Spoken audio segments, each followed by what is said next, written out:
Thank you very much. I was born Zulu, I grew up Zulu.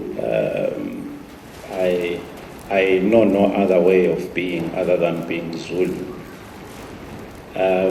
In Zulu cosmology, it's unheard of for a young person to sit across the table and argue with an elderly person.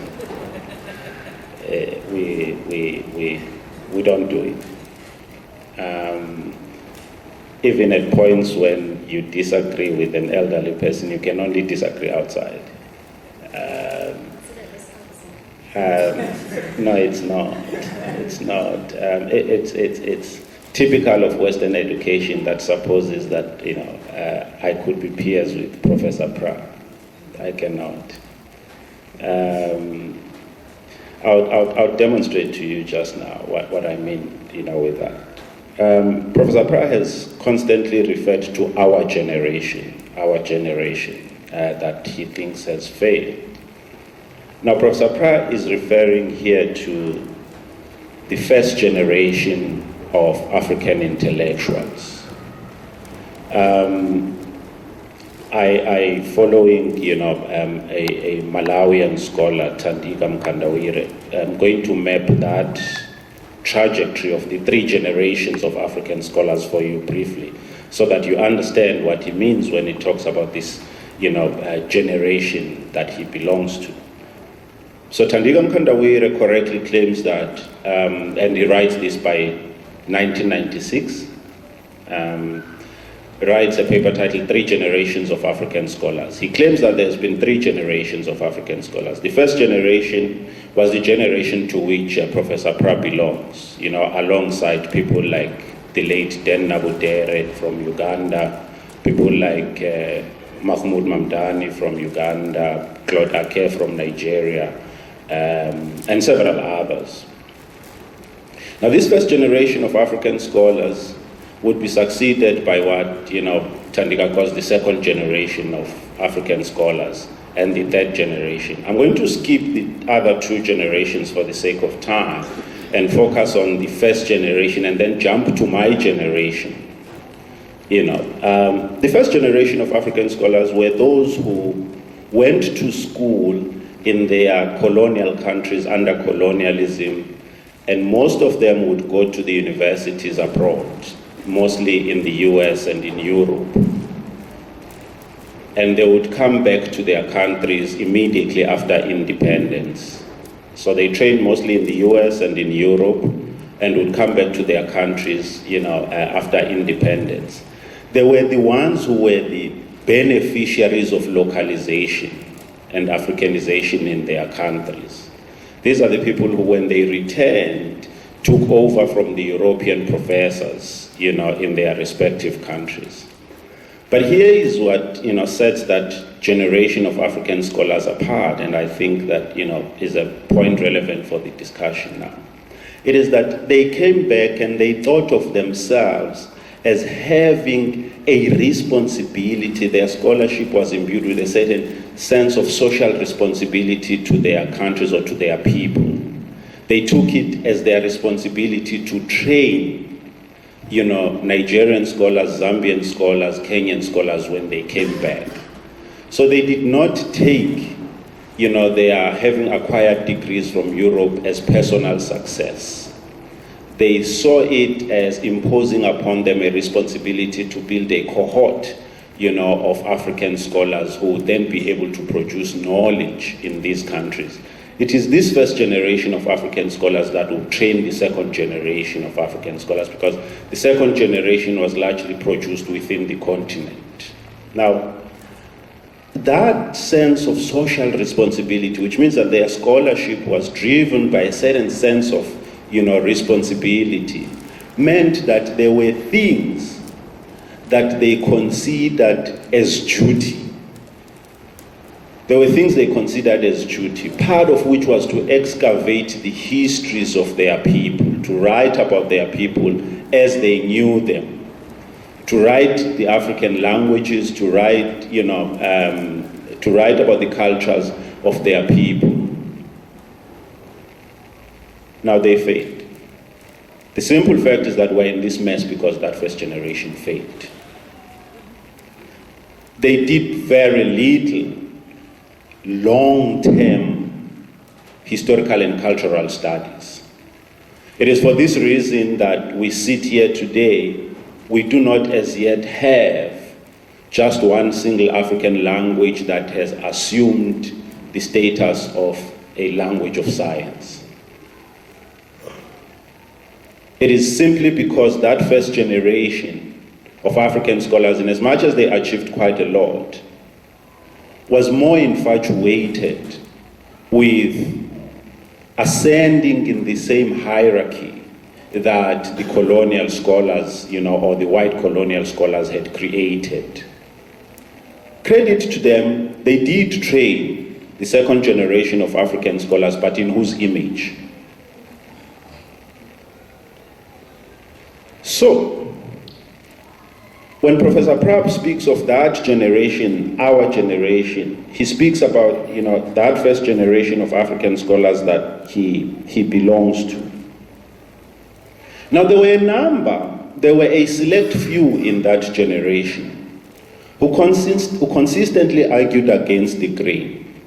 And unfortunately, it's the same people who still argue today, the same arguments they made in the 60s. It is Ngugi wa Thiong'o, who argued precisely against the calling of literature written in European languages as African literature.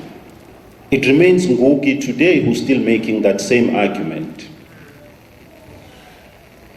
So what it means is that we're inheriting an education system that is post-colonial, quote and unquote, that is created by African scholars themselves, whose coloniality is now no longer a function of the departed, Europeans, but that is created by the first generation of African scholars. And so, when Professor Prah speaks of that failure, it is a failure that this current generation of scholars that I want to suppose I belong to have to confront. So if you jump the second generation and the third generation to what I think would soon become the fourth generation of African scholars that we belong to, it is there that I then want to ask, what would decolonization mean? I think the first generation should no longer ask us that question. We must have a generational conflict between ourselves and that first generation of scholars. And here is the reason for that conflict and for that contradiction I'll tell you just now. The reason why Professor Prah in South Africa today, the claim that Chumani Makrele makes is relevant, that we want the next cohort of professors to be black South African professors, it's partly because of the first and the second generation of African scholars that we've had, who have taken upon themselves the responsibility of gatekeeping the entry into African scholarship. Now, in South Africa, this places itself in a very unfortunate situation, where African scholars who've had the benefit, African scholars from north of Limpopo, who've had the benefit of years of independence, rather than enable a country that is the last in attaining independence, rather than enable its citizens to have the cultural capital to understand the rest of the continent, takes it upon itself to take advantage of the fact that this country does not have its own intellectuals that understand the rest of the continent. How do they do that? Take two scholars. That's why I say we must engage in a generational conflict here. Take two scholars. Read a book like Saviors and Survivors, a book by Mamdani on, the conflict in Sudan. Mamdani writes a comprehensive book, well-researched, explaining the conflict between the blacks who are Arabs from North Sudan who fight with, Africans from south of Sudan. And he thinks that there is a historical and an intellectually sound explanation for the conflict. And so it's possible to explain that conflict. He doesn't enter into a judgment. No, he explains intellectually. So sentiment does not overwhelm reason in this case. But the same Mamdani, what happens when there is xenophobia in South Africa? He jumps into judgment. There is no attempt to provide an explanation as to why this happens here.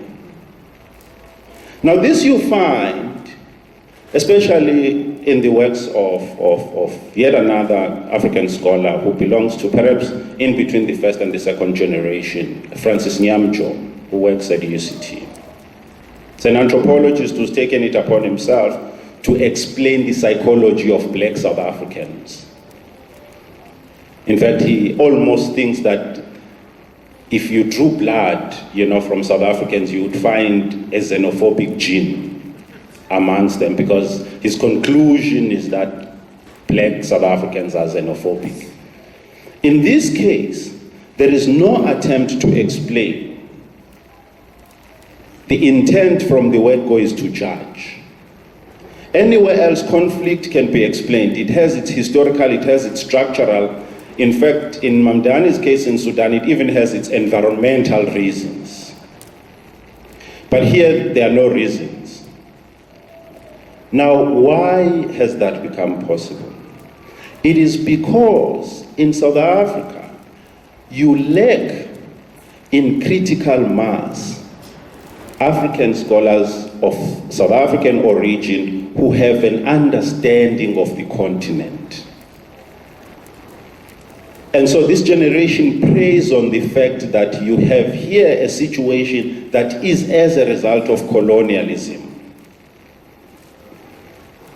Because you do not have in critical mass black South Africans who understand the rest of the continent, who can then point, to these historical reasons or to these similar occurrences elsewhere.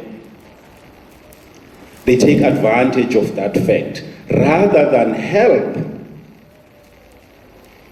South African scholars understand the continent better so that they will be able to navigate it better, such that you then create the possibility of a more cordial, mutual, relations between South Africans and the rest of the Africans.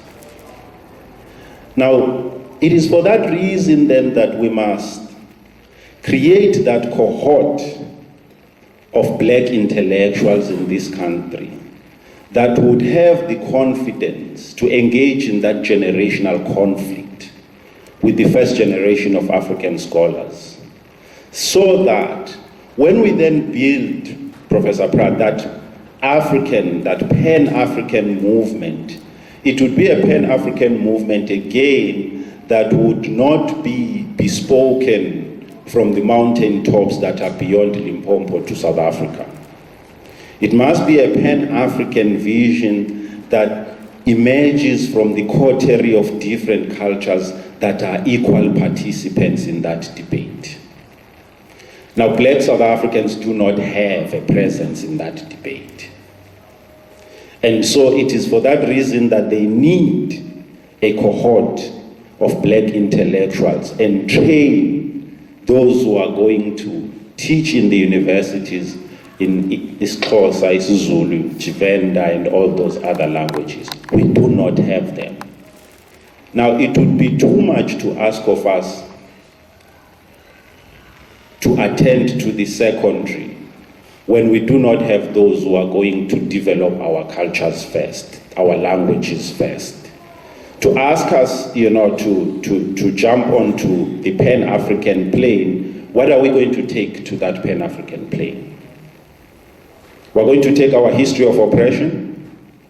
So the only time South Africans contribute to an African debate is the history of apartheid and how, the rest of the continent was a player in our liberation. We also want to be able to take our cultures there, to that plane. We want to be able to take our languages to that plane, so that from there we can build a truly, a truly Pan-African vision. One last point and I'll shut up. Black academics are a necessary but not sufficient condition for decolonization. But without them, you might as well forget about decolonization. So they are a necessary but not sufficient condition. But they are so determinant that if you don't have them, you might as well forget about decolonization. Otherwise, what would a decolonized South African academy look like if it doesn't have black South African intellectuals? I do not see how possible it would be. I think the relevant question is one that Ngugi again asks in Devil on the Cross. On whose side are you going to use your education? So we must build a cohort of black South African intellectuals that are going to use their education such that they would find it easy, as I do, to be in Accra and navigate their way, to be in Lagos and navigate their way, to be in Nairobi and navigate their way without difficulty. We need to build that caliber of black South African intellectuals. It is what we lack, and they are a necessary but not sufficient condition. But without them, you cannot decolonize, because apartheid was not a political, apartheid was not sustained through violence only.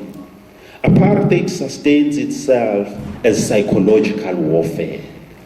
And part of that warfare, you've correctly in your works analyzed, included creating in the minds of black South Africans an assumption that they were different from the rest. It is for that reason that apartheid South Africa pays the Portuguese in Angola and Mozambique to stop the spread of Swahili down to South Africa. It is precisely to ensure that there is no camaraderie from one African to the other. Now, all of that history seems to go out of the window when the first generation of African intellectuals talk about black South Africans in relation to, the rest of. I shall stop there. Thank you so much, Dr. Lwazi. Before Prof. Kwesi Kwaa Prah